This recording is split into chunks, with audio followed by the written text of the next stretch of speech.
Hello everybody, Julian Charles here of themindrenewed.com, podcasting to you as usual from the depths of the Lancashire countryside here in the UK.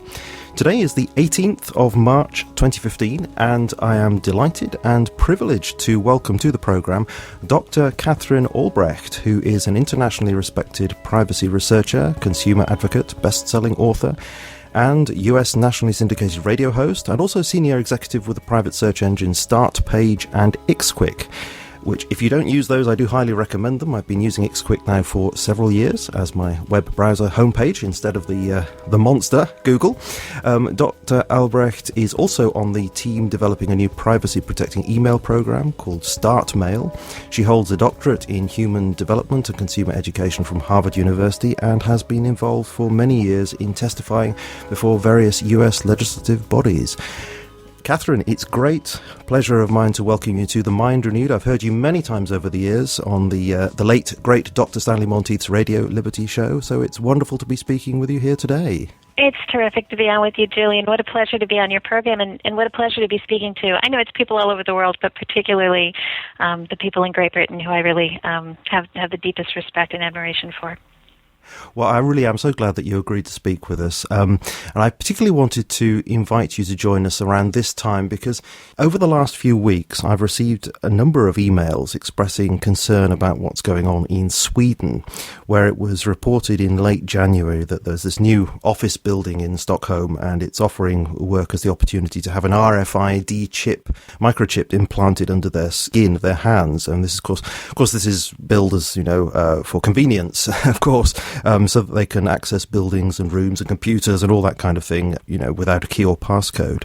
And certainly in the BBC report on this, the representative of that office said they were doing this in anticipation of governments and corporations trying to entice the general population to receive RFID implants. And clearly this is of concern from the point of view of privacy and from the point of view of the rise of technocratic control over all of us, very much related to the prophetic warnings in the Bible, Revelation chapter 13, which we'll be getting onto in a few moments, no doubt.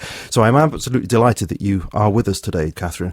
But in a sense, much of your life has been characterized by a God-given call to resist all of these things I've just been mentioning. So I'm wondering if you would talk us through how that call came to you and how you ended up doing what you are doing today. Absolutely. Well, I thank you so much. And, of course, I've authored a new children's book on this topic titled I Won't Take the Mark. So it really has been the focus of about 15 years of my life.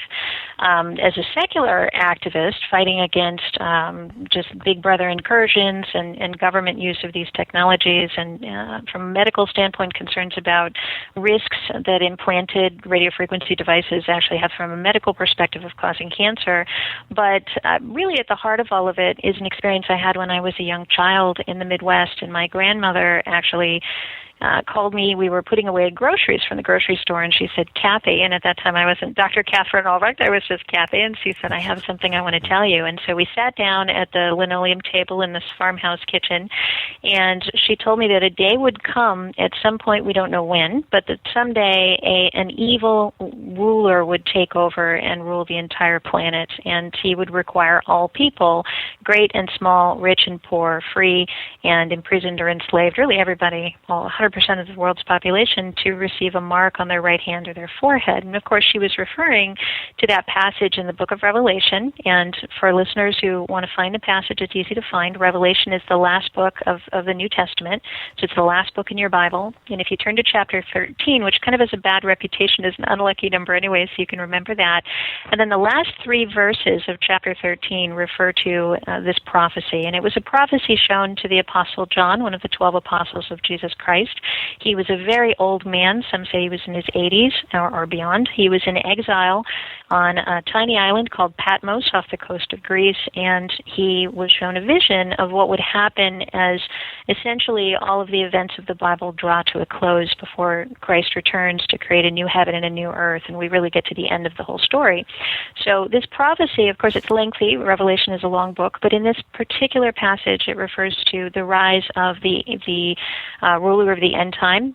He gets his power from the dragon. Some people call him the Antichrist. He's the evil ruler who takes over, and he requires the worship that people normally would be directing towards God to be directed towards him. So he's not only a political ruler and has tremendous power over the earth's people, but he requires but they also worship him from a religious standpoint.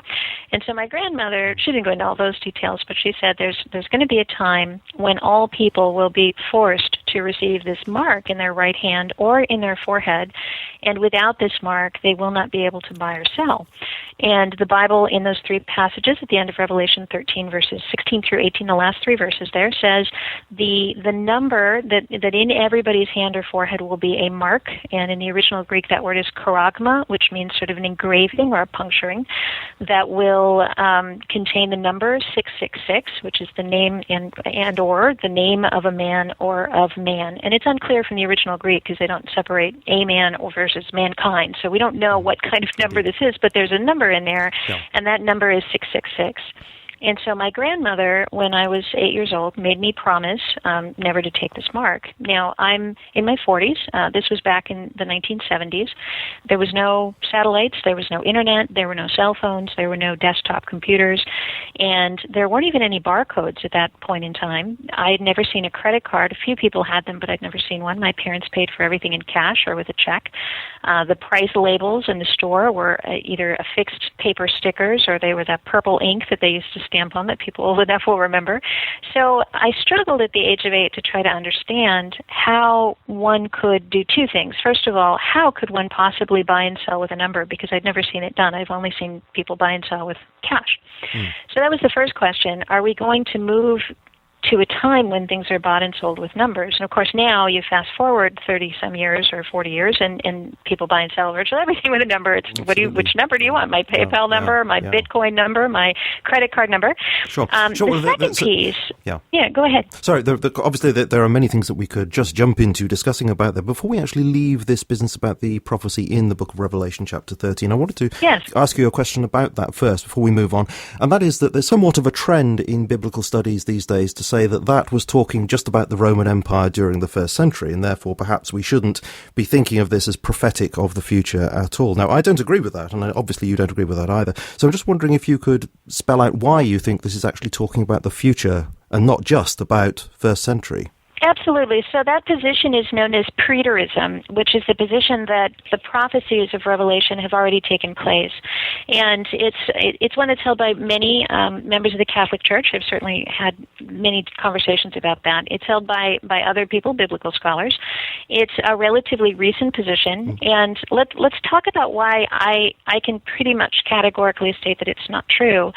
When I first started working on these issues back in 1999, Julian, it was not possible to identify every person on the globe. In fact, the prophecy says all people, and it doesn't just say all people, it goes into great detail. Rich and poor, I mean really all people. Great and small, I mean everybody. And then it even says free and bond or enslaved or in prison. Everybody. Now, at the time this was written 2,000 years ago, and even 1,000 years after that, if you want to say it happened somewhere in that time span, it was not possible to identify all people. We really, as humankind, did not even have a conception of the extent of the globe, much less Google Maps and satellites that could identify every square foot. And I gave a talk called RFID on the Brink of the Mark, which you can find on YouTube, back in, I think, 2003. And I held up a copy of National Geographic from that year where they were saying, we think we're about to find the last humans on Earth, but we haven't done it yet. And they were talking about uncontacted tribes in the Amazon, in parts of Australia and certain other places where they just we hadn't cataloged everybody. We didn't know where everybody was. So the ability to identify all people on all the earth is a new one. And when I say new, it's probably only been around for about 10 years. So that's one piece. We have never before in all of human history, even if you want to say the Romans enslaved people and did things to them and made them buy and sell in certain ways, that was a very small subpopulation of the globe. It didn't include Africa. It didn't include North and South America. It didn't include, so I think that right there, we've never done that. We've also never required that all people on the globe, or even the people we'd identified, receive a mark to buy and sell. And we've never implemented a system in the past of buying and selling with numbers.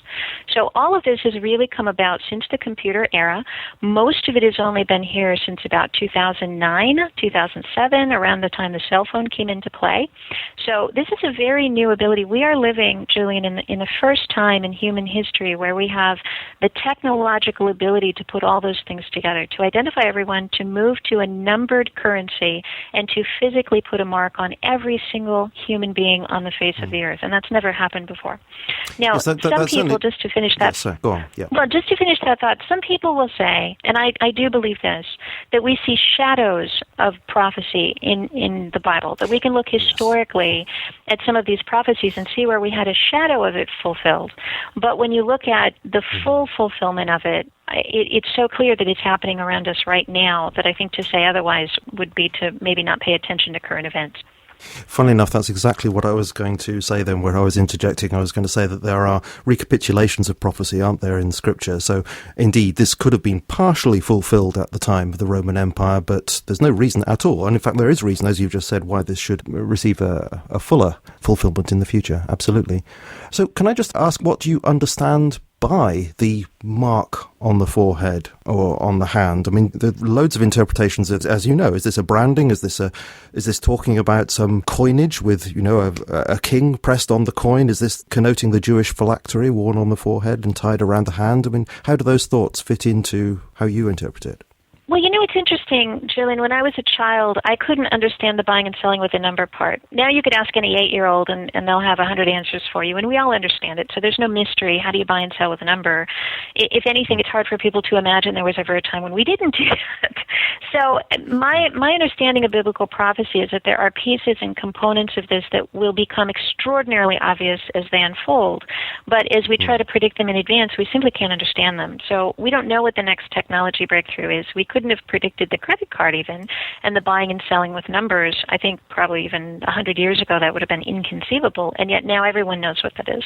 So I believe, first of all, the hand or the forehead, I think it will be the right hand. I think the reason it says forehead is I grew up around a lot of disabled people, many of whom don't have hands. Thalidomide babies, for example, born without hands, accident victims. And there is one thing that we all have. We all have a head.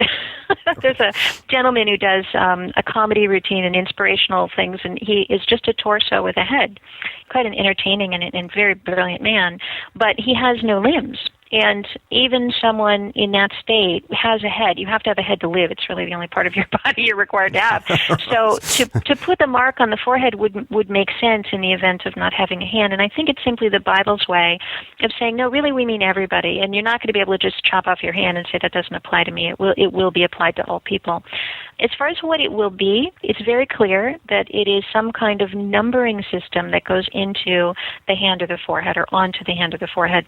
The word, as I pointed out, charagma, meaning sort of engraving, implies a depth or a puncturing, but it doesn't have to. It could conceivably be a painting on, but when I've spoken to people who are fluent in Greek and have studied that, they say that they believe there's a puncturing element to it, or something pierces or goes into the flesh and leaves a permanent mark. So it could be a tattooing, possibly. It could be, absolutely, because if tattooing is indeed a piercing, it could be an implantable device of some type. It could be an implantable cell phone. We just saw the introduction of the Apple Watch, and we're seeing Samsung watches out there and all sorts of other devices that enable you to connect with your phone. It could be an implantable, smaller version of that. It could be something as simple as a microchip with a number in it. It could be a tattoo. People in the 70s thought it would be a barcode. I think that's probably unlikely, but certainly possible. So to answer your question, I guess it's a long answer, but I think we won't know, but when the time comes, everyone will know in the same way we know about how to pay with a number now. Okay, can we go back to your personal story? And you mentioned the date 1999, and I understand that something very dramatic happened to you at that time. Can you explain what happened and why that was so important? Yeah, actually it did. So probably to lead you up to 99, I need to finish with my grandmother, who made me promise never to take this mark. And I said, you mean all people are going to have it? And she said, well, according to the Bible, it's everyone. And I said, you mean they won't be able to buy anything, even groceries? And that was because we'd been putting away groceries. And she said, especially groceries. That's how they'll get people to sign up, because if you don't comply, you'll starve. And so these thoughts, I promised her. I promised I would never take this mark of the beast. I promised her that I would pass it on to my kids and grandkids, so someday, thousands of years in the future, when these things happened, our descendants would know not to do it. And then fast forward a couple of decades, and I was a graduate student at Harvard. I was working on my dissertation on a totally unrelated topic in human development and psychology. And I noticed that I'm from Southern California, and I was traveling to Boston to go to school, and so I had 2 wallets, each of which were jam-packed with cards, because if you recall in the 90s, everybody wanted to give you a card for your wallet. So I had a bus card, and I had a Xerox card, and I had the library card, and I had all these store cards. And I began to feel like every place I went, they were asking, okay, now I want the 2 of spades, now I want the king of diamonds, and I was just going through this list. And it dawned on me that every one of these cards represented a numbered account that was being used to make a database entry of my activities, whether I got on the bus or the subway, whether I bought groceries at the store. And it began to occur to me that we were beginning to associate purchases and financial transactions with numbers and with recording and with these large databases that have since taken over our privacy. And so I, at that time, 1999, was really thinking about everything from that to the mobile speed pass. You may recall mobile had a fob that hung off your keychain. It was a contactless radio frequency fob that you could just wave at the cash register and make your payment invisibly. And so I did some research, and I realized that there was a company that was literally implanting that technology into people's flesh in 1999. It was called Digital Angel back then. And I was thinking about these things in light of what my grandmother had said. And I, at that time in my life, had really sort of wandered away from the Bible. I was not, I hadn't grown up going to church other than what my grandmother told me. Didn't have a whole lot of really biblical knowledge about what she had told me in Revelation, although I had given my life to the Lord at the age of 9, so I think He was guiding me. And in 1999, I had what I can only describe as a profound spiritual experience, which was a visit by the Holy Spirit. And I was kind of blown across the room with light and love. Many people have described this over thousands of years having this experience, but it was overpowering. And I was plucked out of my normal life as a newly married wife and a graduate student, and I was placed on this road to really understand, to learn, to grasp everything my grandmother had told me, and to make it my life's mission to alert the planet to what was coming. And in that sense, the Lord really worked in my life. I started a consumer group. I've done over 2,000 interviews. I've been on the BBC and the New York Times. I've written for Scientific American. I've testified before the European Union and the Federal Trade Commission. I've been everywhere and done everything, and since earned my doctorate from Harvard, too. And really, the things that I saw in 1999 have all pretty much come to pass. So that's the shocking part. The things I thought would be thousands of years have happened in real time before my very eyes, to where we're coming up to the people receiving implants in their hands to buy and sell at this point in time. Yeah. What was it that company called Digital Angel, is that the company that became Verichip? It is, yeah. I believe that the company is a stock scam, and I've spent many, many years researching them and writing about them.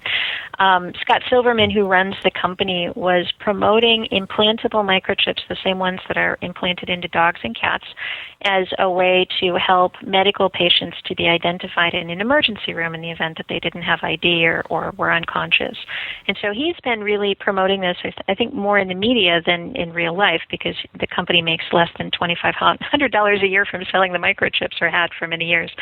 So what they do is they get these breathless articles in the paper. People invest in the company, viewing this as the wave of the future, which we all probably sense on some deep level. And then he's made, I think he made $8 million one year, and it's literally just from the investment money that people pour into the company.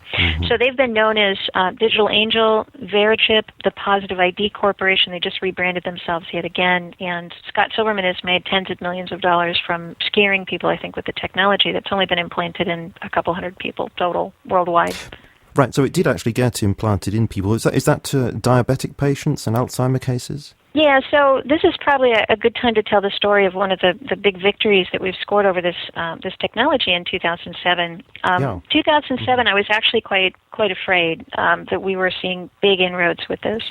And just to tell you a few, we had Blue Cross Blue Shield implanting the Verichip device into diabetic patients as a trial.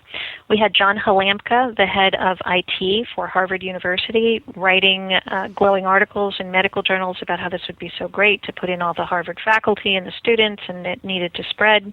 Right. We had the Alzheimer's Community Care Center, which is a daycare center for senile patients in Florida, actually doing an experiment where they were implanting 200 Alzheimer's patients who didn't even understand what was being done to them with these microchips. And perhaps most disturbingly, we had the highest public health official in the United States, a man named Tommy Thompson, who was head of the Health and Human Services and head of the FDA, approved the Verichip for implantation in humans as a medical device on his watch in 2005. And then he retired. He stepped down from public service and took a position on the board of directors for the Verichip Corporation and was promoting it among all his government associates, despite the fact that he himself refused to receive a microchip implant, which I thought was interesting. Okay. Yes, that is interesting. So at about this time, it really did seem like this was taking off. We had major backers from Harvard and Blue Cross and the government, and it was really becoming frightening. And at about this time, two things happened. One, I just felt a prompting in my heart to fly to Florida and pray outside this facility. And so we headed up a march and a prayer vigil that was covered by all the local and national media outside of the Alzheimer's Center to simply pray that they put an end to this. And at about the same time, I was contacted by a dog owner whose dog had developed a fast-growing tumor around his implanted microchip. And she was a childless woman. She loved her dog like a child. She pursued this to the nth degree, and she began to uncover research, particularly out of Europe, that these microchip implants were causing cancer in people's pets. And not willing to let that go, she then pursued it further and found that there were a whole series of 10 years' worth of studies that had been published showing that these microchips, the very same ones they were putting in the Alzheimer's patients, were causing extraordinary havoc in laboratory settings where they were being placed into mice and rats. And what we found, because she shared this research with me, I went over to the Medical University at Harvard and found even more of it. This wasn't even digitized and online. I mean, I was down in the basement photocopying documents. I mean, it was crazy. And we found good old-fashioned approach, yeah. Yeah, absolutely. So we found that when you inject these, and it's actually kind of interesting, it's a live transponder, which what this means, you think of it as an inert capsule of glass with a microchip inside of it. But what it really is, it's a device that is picking up and amplifying electromagnetic radiation from the environment. That's how it operates. So it doesn't have its own power source. It doesn't emit anything.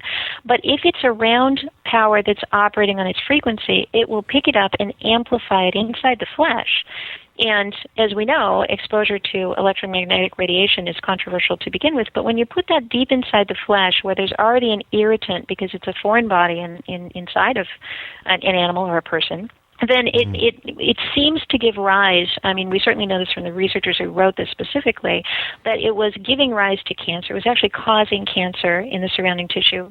And between 1 and 10% of mice implanted with these who have nothing else done to them, they're just control mice that are being numbered so they can be used in experiments, 1 to 10% of them were having to be killed because of the size of the tumors around the microchips. And when you cut open the tumor, glistening inside like the pit of a peach, there's the microchip. Yeah, people can see this, by the way, at chipmenot.com. The report is up there, the photos of the tumors, the photos of the mice, all the research, the links, it's all there, the evidence. Chipmenot.com. It's an anti-animal chipping website. We've received many reports from pet owners that we've posted as well, along with their stories and evidence, and that's chipmenot.com.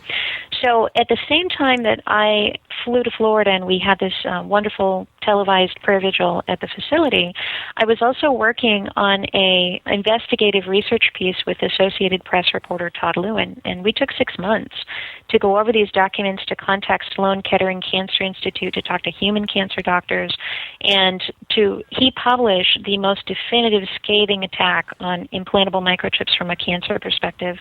And the victory is that Blue Cross Blue Shield removed all the chips. The Alzheimer's Center stopped chipping humans.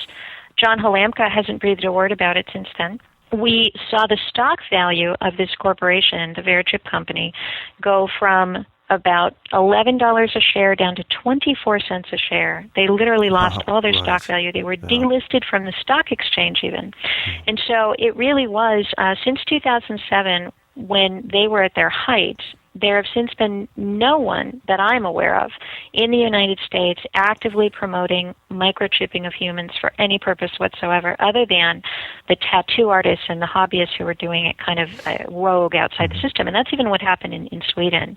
So we did stop it. Mm-hmm. But does it actually stand as FDA approved? Has that been changed? That's the interesting part. Both I and Todd Lewin of the Associated Press separately submitted Freedom of Information Act requests to the FDA, asking them to reveal to us what evidence they had reviewed when they approved the microchip.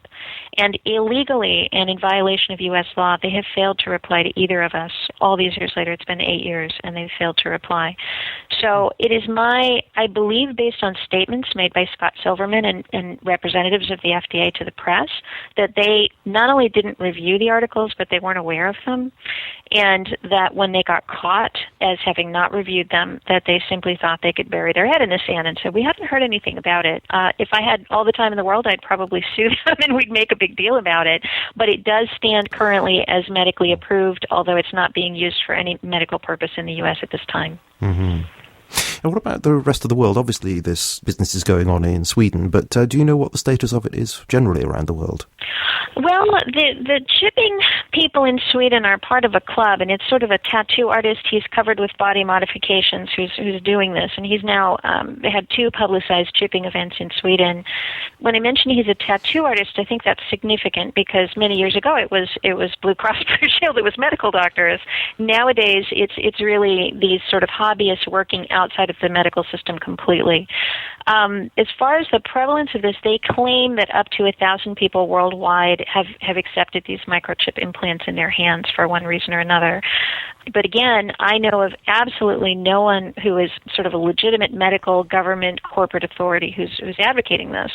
Right. What I think is interesting, you opened by talking about their comment that they're concerned that government or corporations will be requiring this at some point in the future. Sure. And I think it's ironic that their response to that, they say, well, they're going to require this, so we're going to be the first so we can tell you what all the problems are. And I'm thinking, well, why would you want to step right into the thing you most fear and experience the problems you're most concerned about, whether it's cancer, whether it's Big Brother tracking, whatever it might be? Why would you want to express your opposition by participating? So I'm a little puzzled by that, but I still think it's very interesting what they're doing. Yes, I did find that very odd as well. I do agree. Now, if we look at this Revelation prophecy, and one of its implications, as we've already said, is that there's going to be a system of paying for goods and services that's going to somehow be attached physically to human beings. And, it looks like microchipping would be a contender for this, were it not for all these health concerns that we've just been talking about. So perhaps other forms of biometric identification would be more likely to come in the future, such as we've already mentioned, tattooing or something like iris scanning. Do you think those are more likely to be future possibilities? Well, I think we're already seeing examples of why the hand is such a useful way to identify people. And the places we're seeing this are Disney World, which has implemented a wristband, and Coachella, which is the big sort of Woodstock of this current decade. It's a music festival held in the desert of California. And in both of these events, what they do is they issue an RFID chip. It's the same microchip that you could implant in your hand, but instead it's in a wristband around your wrist. And then there are videos online where you can see at Coachella, for example, they have big, what would you call them? They're kind of like anti-theft gates, one on the left and one on the right. And then they have a circle with a right hand around it, a picture. And as you walk through, and they can move huge crowds this way, you simply bang your right hand against this picture, and it goes beep, beep, beep. And one by one, thousands of people pour into this festival in minutes instead of what used to take hours. So there's a reason, I think, why it's certainly much easier to simply, they don't even break stride. They literally just walk through, and as they're walking, they beep their hand, and they don't even stop. To do an iris scan requires stopping. You've got to find the thing. You've got to look into it. It's got to read you. It's got to approve you. It's a much quicker, even than a fingerprint. A fingerprint you've got to press and then wait for the read. This thing transmits from about 6 inches away. So before your hand even hits it, it's already reading you. So I think from a convenience and a simplicity standpoint, putting a chip into a wristband, or better yet, putting it into the right hand. Coachella's had a real problem with people trying to remove their wristbands and share them with other people. If you could implant that thing in the hand, there would be no way to share it with someone else, and just boom, it'd be the same process. So we're seeing it happen. Disneyland has something similar. I think it's extremely creepy. They've got metal orbs. They're metal balls with a green neon outline of Mickey's head, and you press your wristband or your hand up to that thing in order to go to the front of the line or pay for your hot dogs or whatever you're doing. So we're seeing this right-hand concept of I'm just going to press my hand to make a payment. I'm just going to press my hand to buy tickets or get in. I think the hand is going to be the wave of the future because it's the easiest part of your body to move away from you. You can stick it out. It's got a couple foot range outside your body, and you can do it while you're moving. Yeah, and this whole business about contactless payment is how this whole thing is being sold to everybody, isn't it? I mean, I sometimes feel it when I'm shopping, and I'm fiddling around with coins and notes and the like, and there's somebody else just goes through and waves their card at the machine, and you sort of feel to yourself, well, I'm not being cool. There's a pressure there, of course, but I don't really want to go in that direction. But the whole thing seems to be sold in convenience and coolness, and there is a real social pressure being engineered there. Yeah, I think absolutely. And what we've seen from a social perspective, because when I was doing my dissertation research in 2005, I interviewed people about frequent shopper cards at the grocery store. I interviewed them about microchip implants very neutrally, very much saying it's a medical device. Would you take it? And I had about 15% of people say they would, and the other ones were adamantly opposed. I mean, just like over my shotgun kind of answers, like they were, whoa, I don't know, hang on, not me, I'm not trying to do it. But there's been recent research within just the last couple of years that have shown that number of opposition has gone way down. And now, according to some studies in some parts of the world, it's as high as 50% of people who say that if they could put their smartphone or their cell phone into a tiny implant in their hand, use it to buy and sell, that they would do it. Really? So we're now looking at really decreasing levels of opposition. And what I find the most fascinating, Julian, about this is that I grew up, as I said, in the 1970s, where I was exposed to the mark of the beast. It was in music on the radio. There were television programs, movies. Everybody knew about it. They talked about it on Sunday in church. And we've now moved in just a few short decades to a point where even Christians who attend church every Sunday, you'll ask them about the mark of the beast, Christian teens, people in their 20s, and they'll say, what is that? Yes. The what of the huh? So somehow we've lost this 2,000-year-old expectation we were told to watch for. We've lost it, and we're not watching for it. Yeah, and in fact, it seems in popular culture, it seems to be something to be laughed at, really. Yes. I mean, I'm just thinking in a lot of people's minds, they probably have that scene from, I think it was from The Omen, is it, where the 666 actually appears in the hairline. I think I've got the right film there, haven't I? Yeah. But of course, that's the wrong context for understanding that at all. And I often see, 666 plastered all over the place with various comments, and it seems to have nothing to do with the context that we've been talking about in the book of Revelations. There's a lot of misunderstanding out there about it. I think so, and this is the reason, because I've often thought about, my grandmother, by the way, who I love dearly, passed away about a year after she warned me about the mark of the beast, and so if she hadn't told me, there's a pretty good chance that I wouldn't have ever, I might have seen the movies, I might have seen the TV things in the 70s, but I don't think I ever would have really understood it in light of what's happening today, where we're actually putting things in the hand with numbers in them to buy and sell. My goal in writing my children's book, I Won't Take the Mark, which I've spent 15 years on, literally that was part of the task that I was given by the Holy Spirit, was to write this book for children, was to provide a way for today's parents and grandparents, Sunday school teachers, ministers, preachers, priests, whoever, to pass this information along to the next generation, because it's difficult. It's hard to sit down with your kids, as my grandma did, and say, there's going to come a time when you're going to need a mark in your hand to buy and sell, and you've got to say no. That's a difficult conversation, and I think the book of Revelation itself confuses a lot of adults. I've spent a lot of time with it, and I don't find it confusing, but I can see how you would and could. And I think a lot of parents are afraid that they don't even have the theology down right. So what I've written, it's a 41-page children's book. It's beautifully illustrated. We've gotten tremendous reviews on the beauty of this book.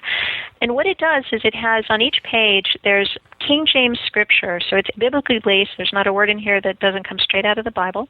It's got the scripture for a Bible study for an adult or a teen.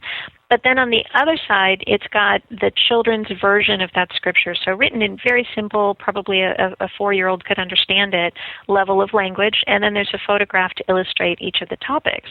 And it really talks people through what my grandmother talked me through. And of course, the reason you discuss this is because you won't always be there to protect your kids and grandkids. And so you want them on their own to understand that this is something they should not participate in. And for that reason, at the end of the book, there's a certificate It's 8 by 10 inches. It's suitable for framing. And it says, I promise to never worship anyone but God, and I promise never to take the mark of the beast. And there's a place there for the child's signature, for your signature as the witness, and then for the date. And my goal really was to have the book as a teaching tool to facilitate this perhaps most important conversation you'll ever have with your child, and then to have the certificate that can go on the wall of their bedroom where they're going to see it 1,000 times and remember that, so that someday in the future, if it happens in their lifetime, somebody says, you need this number to buy and sell, and oh, by the way, bow down and worship this world leader, they'll say, wait a minute, I think I remember that bit on my wall my whole growing up. I'm going to say no to it. So it's really sort of an inoculation for this generation that's growing up surrounded by these technologies and is not being told to question them.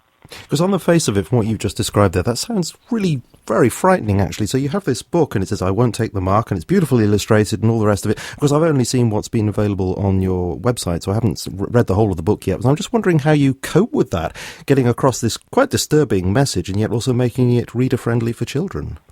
You know, it's interesting because we traveled in November to an island in the Caribbean called Anguilla, and we gave a copy of the book to every child on the island, close to 4,000 children, along with Bibles. And not one child was frightened by the book. This is what I found so extraordinary, is that if you think about it, we expose children to all sorts of frightening things. The sort of typical story of a children's story is, Snow White. And you've got this beautiful girl, and she's very happy, and then she's given a poison apple by a member of her own family to kill her. And then it has a happy ending at the end.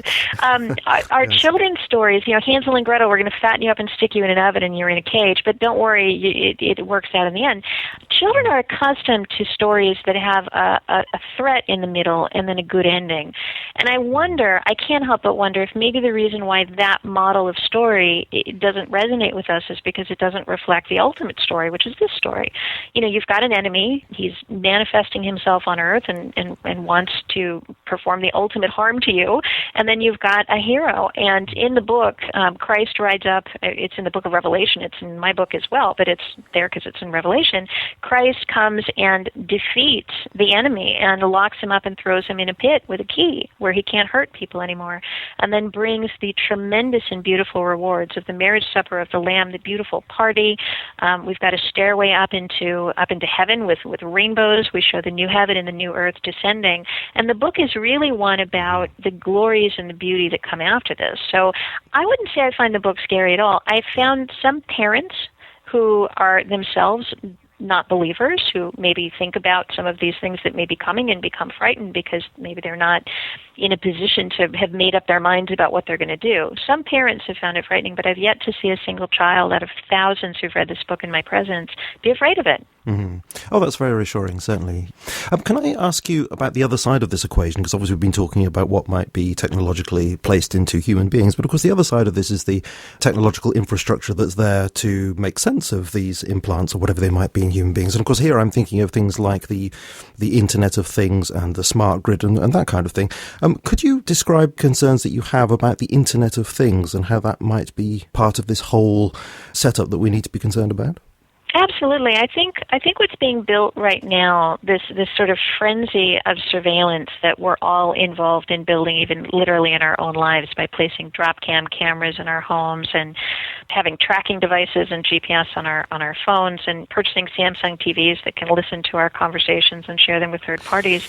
I think really all of this frenzied placement of surveillance technology into the world is actually a part of the steps leading to the mark of the beast.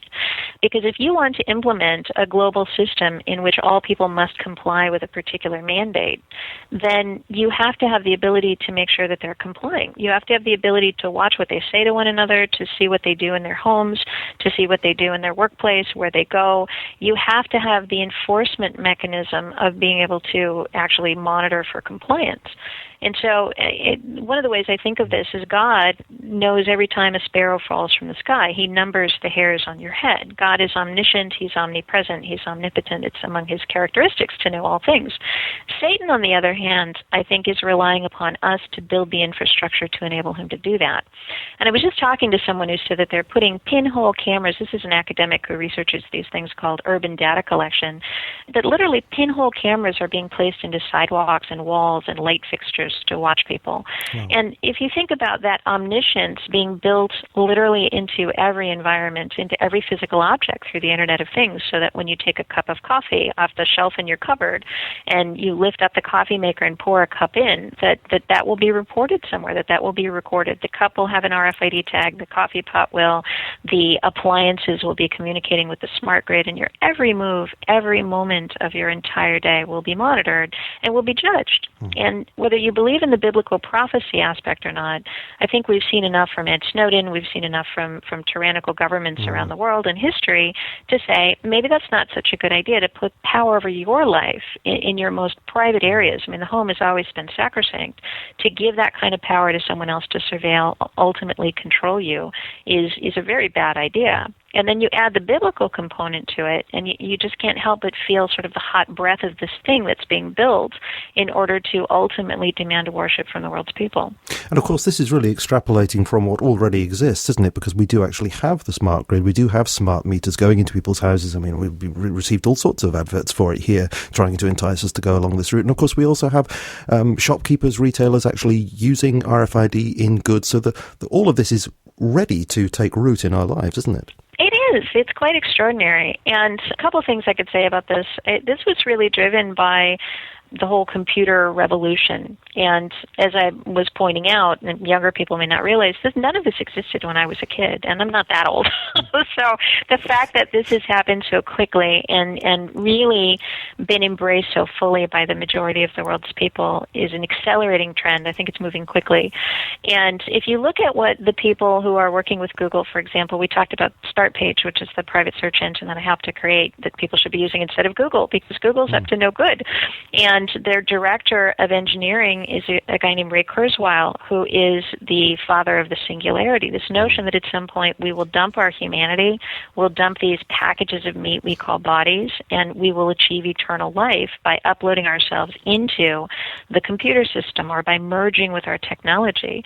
And as I think about this, it's hard not to get the cold chills, because what he's really talking about is removing human consciousness, which we would call the soul, from the body, literally removing the soul from the body and giving it over to the computer network for all eternity. And, I mean, we certainly know that Satan is the ultimate counterfeit. He wants to emulate the powers of God because he wants to, and he perverts them. I mean, he takes the loving relationship between a husband and a wife and perverts it into pornography, or he takes the wonderful way that seeds grow into plants and turns it into genetic modified monstrosities. I mean, this is what he does. So he takes the powers of God and he appropriates them to himself, and when he does that, they become perverse. There's always something broken in them. And so when we think about the eternal life that we're offered through Jesus Christ and faith in him, which is a beautiful thing, and then you think about the kind of eternal life living in a mainframe conceived of by these people, the very people who spy on you, the very people who have used Gmail to read your every email and are in the business of deceiving you with regard to that. Are those the people you want having eternal charge of you for all eternity? And I think the answer is no. I think that is the answer, yes. And so that's even if it works. I mean, it's highly dubious that this would even work at all. I mean, looking at it from a theistic perspective, you know, the idea that you can actually upload the real person to a mainframe, I think is pretty counterintuitive, isn't it? I mean, I don't believe that I'm just a body. I don't even believe that I'm just packets of information. As you said yourself, you know, we have a soul. How on earth could that be uploaded? It just doesn't seem to make any sense to me. You know, it's made me wonder, and of course, when you work on this for many years and you're working with technology too, you conjecture a lot. And I've asked myself, if the taking of the mark, the actual taking of the mark of the beast is an unforgivable thing in the Bible. We don't see people coming back from it. It says that those who take the mark will be punished. I mean, it's pretty clear.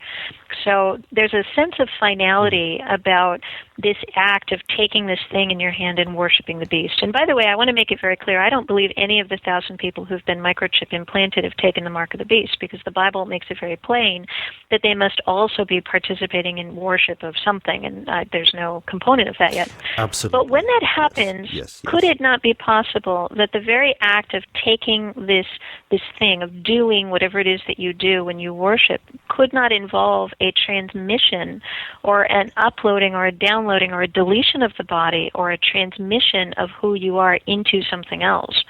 And I've actually asked myself if the reason why it seems to be so unforgivable is because you make a decision to no longer be human on some level, that you actually remove something fundamental and essential from your actual body.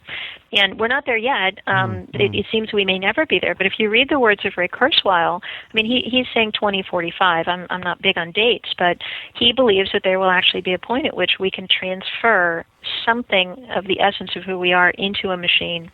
And at that point, all may well be lost. I mean, that's really what the Bible's been talking about all this time. Sort of a loss. But even if it's not successful on a technological level, at least you've given your allegiance to this. Yes. And this system, this big system, has some of the, or pretends to have some of the qualities of God by offering you this illusion of eternal life. So you're giving your allegiance to this system. So perhaps that's sufficient to fulfill the prophecy in itself. I think so, and you know, it's interesting. There are some punishments in the Bible, but one of them is the development of a noisome and grievous sore. And the word noisome means pestilential or stinky. It's actually one of the punishments poured out by the angels in the end time, that all of the earth's people who've taken the mark will receive a sore. And as I was writing the research on chipmenot.com, and as I was looking at the pictures from these medical journal articles of these cancers, I couldn't help but say, well, that's certainly a noisome and grievous sore, my gosh. Yeah. These big, red, festering things that would form around the microchip. So even if it takes some other form, some other kind of implant or some other kind of mark, there's a physical consequence to doing that. And then, of course, there's a spiritual consequence to doing that, too, which is the wrath of God. And, you know, he's a just God. And if we sin before him by doing something so absolutely irretrievably evil as taking the mark of the beast, then it makes sense that there would be justice for doing something so terrible. So I think all of these pieces make it really plain, and your own heart makes it plain. This is something interesting. I've worked a lot with Dr. Katina Michael, who's probably the world's expert out of Australia on implant technologies. She's interviewed the very people developing and selling these technologies. She has interviewed the man who sold the microchips to the people in Sweden and is in charge of the company. It's called Dangerous Things. His name's Amal Grafstra. She knows him personally. She's invited him to conferences. I spoke at a conference with him. I've met him. And what is so interesting is when she's interviewed the people who are promoting and building these technologies, they will all say this stuff is evil. They'll all say it. Really? They'll all say this isn't going to end well. Yeah. If you scratch the surface and get into their hearts, it's just like these people in Sweden saying, we know this is a bad thing and that's why we want to do it. You'll find that they'll be the first to admit this isn't going to end well. This will be abused. This will be a very bad thing. And yet we're doing it anyway. But do they have a sense of inevitability about it, do they? So they feel they should be on the bandwagon? Yes, they do. They do. And I think so does all humankind. Everyone listening right now, they may think it's inevitable. They may think it's the way of the future. They may think of the cool things they can do with it. But there's not a person who doesn't feel on some level that, A, this will happen, and B, it won't be good. And I've seen this repeated over and over, that we all sense it, and we all have a kind of a feeling, like sometimes I think we identify with the abuser, you know, like the people who are kidnapped who identify with their kidnappers. I think on some level we think, if I just go along with it, if I just embrace it, if I get excited about it, if I think of the upsides, maybe it won't hurt me as much. But we all sense that there's something coming that's going to harm us, and perhaps even deeply, irretrievably on a soul level. And this is how Scott Silverman's gotten so rich. He scares people because they know it's inevitable, and then they invest. And even the investors would say, this is evil, and I hope it never comes, but I'm going to get rich because it is going to come. Wow. And I guess part of what's informing us there must be the Nazi era, because we can, often say to ourselves, well, what would have happened if Hitler had had access to this kind of thing? And we only need to just say, well, that could be recapitulated in some way in the future, and we can all see the potential for evil there immediately, can't we? Absolutely. And in fact, the people who managed to escape Germany and tell their extraordinary stories of heroism and getting away and courage would not have been able to escape in a world like this, where your Samsung TV was watching you and knew you were lighting the menorah on Friday night. They would have easily been able to find people years before they did. So it's I think we all know that human power cannot be trusted. I think in the same way we talked about things sort of pre-shadowing other things, I think Hitler might have been a pre-shadow of what the ultimate form of darkness that takes over politically will look like. And we won't have seen anything like that. So, yeah, it's definitely coming. As far as the book goes, I'd like to give the website if people would like to look at some of the pictures and see. Please do, yes. Yeah. It's virtuepress.com. Virtue Press is the name of our publishing house that put the book out. I have a daily radio program at KatherineAlbrecht.com. That's my name. And you can also find I Won't Take the Mark, the book, on Amazon, where it's gotten really glowing reviews. We really spared no expense. We made this to be the kind of heirloom book that your children can give to their children, that won't just be read and thrown away, but to really be a quality and beautiful thing. And at virtuepress.com, we have the frames that have been carefully selected to go with the 8x10 illustrated certificate so that you can make it as a gift. We've got beautiful gift wrap for boys and girls. You can send it as a one-time thing and have them put it up on their wall, and they'll be inoculated against this and know to look for it as the technology advances. Good, and you also recommend to people to use XQuick or StartPage, as I do as well, but I suppose one thing that I would want to ask is, what's the difference between those two services? Yeah, let me explain. So 2009, when I first discovered that the Google search engine was not a search engine but a market research tool designed not to give us the answers to all our questions, but designed to capture the questions for market research purposes, I went, wait a minute, this is terrible. I can't keep making them my homepage and going there for every question because, if I were to call up one of your listeners and say, are you facing bankruptcy? Ever look for a marriage counselor? How about a divorce attorney? How about drug addiction? You'd hang up on me. Yeah. We would never volunteer that information to market researchers, but we volunteer it to market researchers every time we type in a question on Google. And you think you're alone, the shades are drawn, the doors are shut, you think nobody's watching, but Google's sole purpose for existing and the reason they make billions of dollars and have so much money to be working on all this creepy stuff is because we are giving them market research data that they could not obtain otherwise. And that's why when I realized that in 2009, I said, wait a minute, I can't keep using them.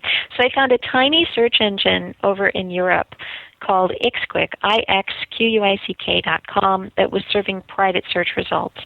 And I worked with them to help create StartPage. A couple years later, in 2011, we came out with StartPage, which actually searches real Google results. So you get the actual Google results without the Google surveillance. So XQuick, I think it's a wonderful search engine. It searches a bunch of smaller search engines in real time. So you go there, there's a window just like on Google. You make it your homepage. You can add it to your browser by clicking Add to Firefox or Add to Safari. And what it does is if you type in a word like Mark of the Beast, it will submit your question to Google for you. So we submit it to Google. Google never sees you. They only see us. We do about 5.5 million searches a day. So they don't know who's doing the searching. And we get the results privately. We give them to you privately. And then we delete your IP address and all records of your visit. So we don't know who's been on our website. We don't know what they've been looking for. And you get actual Google search results. So it's really nice. That's startpage.com. It's an easy way to get yourself out of the surveillance spotlight. And then the other thing, in 2004 that few people realize is the way Gmail got started. Gmail has been with us a little over 10 years, and they've gotten away with the biggest scam ever perpetuated on the human race, in my opinion. What they've done is in 2004, they had all this data, market research data coming in from Google, but what they really wanted to do was read people's email, and they didn't have a way to do that legally. They couldn't just get on your computer and hack you and read your email. So what they came up with, because they were a big and rich enough company, was a way to offer you an irresistibly beautiful email account as a way to read all of your email. And so they thought to themselves, well, if we can't get into the other email, we can create our own and read it all. And so in 2004, they implemented the Gmail program for the first time with a privacy policy that had never before been seen. Up until 2004, all email was like the U.S. Postal Service or the British Post, where they promised to deliver it without reading it. In 2004, when Google came out with Gmail, they said, we're going to read everything you send and receive. We're going to scan it all. We're going to get all the keywords. We're going to know everything you say. We're going to know who you write to, what time you write to them. We're going to keep it all. And so myself, Privacy International, the ACLU, EPIC, EFF, all the privacy groups, we got together and we wrote a joint letter to Google in 2004, and we said, don't do it. Because if you do it, not only are you going to completely change our concept of email privacy, but you're going to cause all the other companies to follow you. And here we are 10, 11 years later, and they disregarded our letter. They've read billions and billions of email. They know everything you think about, everything you talk about, everything, all your love letters, your private letters, your angry letters. They read it all. And as a result, they have the biggest dossier of personal information on individuals across the globe than any government or any other company historically ever. That's why the NSA, when it wants to know what you're up to, goes to Google. It doesn't even bother doing its own data collection. It simply taps the back end of Google. Although officially they don't do that. They do. Whether they tell you or not. Yes. So I spent 3 years helping this small company to develop a private email product called StartMail. And we've got StartPage, we've got XQuick, and now we've got StartMail at startmail.com. And you can watch a video overview and see why we did it. But I wanted to take PGP encryption, which Ed Snowden recommends, and make it so that regular people could use it.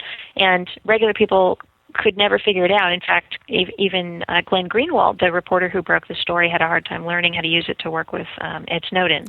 So we got it down to literally one click. If you get a StartMail account, it's about $5 a month. You get 3 accounts for that price, so one for you and 2 of your friends. You can encrypt your email so that if it is intercepted by one of these big data collection programs, or even your ISP or anyone, they won't be able to read it because it's encrypted.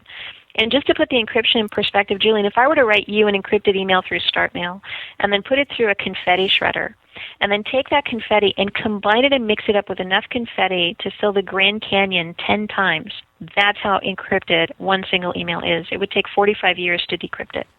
It's really powerful and really hard to use. But we built all the backend, so all you have to do if you have a StartMail account is you just check the button that says encrypt this email, and we do all the rest, and it automatically arrives encrypted. And on the other end, if the person you're writing to has a StartMail account, they instantly see it, and if they have PGP encryption, they can instantly see it. So it's awesome. I'm so excited about it. It just came out. We just launched our German version yesterday. So it's hot off the presses. It's at startmail.com. It's $5 a month or $60 a year, and you get 3 accounts. So I have to put in a plug for it because I worked really hard to build it. Absolutely, yeah. And of course, you're charging for it because presumably you are not using people's information for marketing purposes. That's right. And there's the thing. What we figured out is, and as I said, the other companies did follow suit. So Hotmail's doing this, Yahoo's doing it. All the big companies now are involved in reading your email. So now there's no way to get free private email. And when we look at how much it's costing them a month to run it, it's about $5 a month. That's how much your data is worth to them. And I figure for the price of a cup of Starbucks, it's probably worth it to us to say, I'd rather keep that to myself. Thank you. And so we are hoping that people are willing to put their money where their mouth is and really protect their privacy. And what about people who actually use different email accounts but email people who are using Google? Do they end up getting some kind of profile through Google anyway? Yeah, there's 2 lawsuits here in the U.S. right now over that for people who aren't on StartMail and aren't using encryption, but they're using some other kind of email and they're emailing Gmail accounts. People need to know this. If you write to somebody at a Gmail account and it's not encrypted, Google will actually create a dossier on you of all the things you write to their users. And that's so annoying because even if you're like me and you've decided to never touch this program and never participate or agree to their terms of service, you get a dossier that reads your personal information, and there's lawsuits. They're being sued for that. With StartMail, we've got this cool feature that I love, which is that if you're writing to somebody with an account you know is insecure, like Gmail, we have a way that you can send a message that actually sits on our server that doesn't even go through Gmail. It just gives you a link through Gmail, and then you have to enter a password, which you kind of work out in advance, like you and I would be, I don't know, secret stuff. And then every time you write secret stuff, it just goes to StartMail and lets you read the email that I sent you. And then it lets you reply there, too. So we could have a whole 6-month correspondence without you even having a StartMail account, with you being, for example, on Gmail. So we kind of thought of everything, or we tried to think of everything to make it so even if your friends aren't on board, even if they're like privacy, schmarvacy, who cares, you can still keep your information out of the system they're in. So it's really cool. It's startmail.com. There's a video up there that covers a lot of this. That's probably the easiest way to get more information. Okay, well, the last thing that I wanted to ask you really was what general advice you would give us. Obviously, this control grid is being constructed around us, so how can we not participate in it? I mean, obviously, we can be aware of the propaganda and the marketing that's going on, and we can try to resist moving in a contactless direction with our own finances and our own way of dealing with our lives. But, beyond these personal decisions, what can we do as people who are, who influence others around us? What can we do to help all of us resist these moves? I'm so glad you asked that. I think there's answers on so many different fronts. I think sometimes when you focus on all the darkness that's encroaching, you can get very discouraged. I remember one time someone called into a radio program I was on and said, "You need a suicide hotline. You're depressing us so much." And I went, Yes. but I got to make solutions. So this is when I started looking for things like XQuick and Start Page. And Start Mail was saying, I can't just talk depressing. I've got to give people things they can do.